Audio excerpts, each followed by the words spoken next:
Gündən sizi bir dənə cənnət apardım. Baxın. Bu enginardır. Qadına bax, irqa.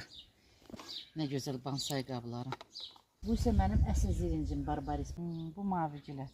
Mavicilərin iri növü. Hala meta yablочная. Bax, rəbçik. Meta sekvoya. Tak что bizim botanistik bağlarda yoxdur. Məndə var. Meta sekvoya. Bu isə əsl sekvoya. Kopeyçnik, monetnik de değil. Kırmızı yarpaq fındıq. Bu limonnik kitayский. Şey açır. Амбровое дерево. Kızıl smarudinanın qara rəngi var. Passi, senna. Sennanın bir növüdür. Barxıt amurski. Bak. Saxlamaq mümkündür. Barbaris, zirinç, Trunberg. Ağ çeyrək qızarıb. Bunu Qətərdən getmişəm. Parkinsonia. Bu başqadır, bu başqadır.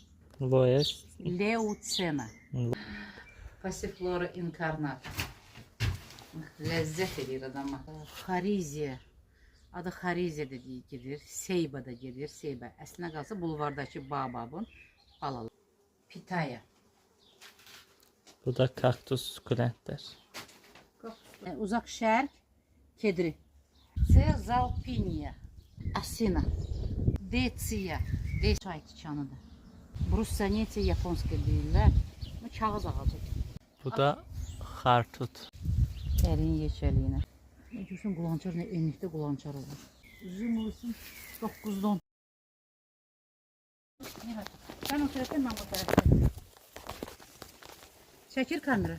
Bala qoyublar. Yumurta da var, doludur burada bala. Belə bir şey yoxdur. Buna da baxaq.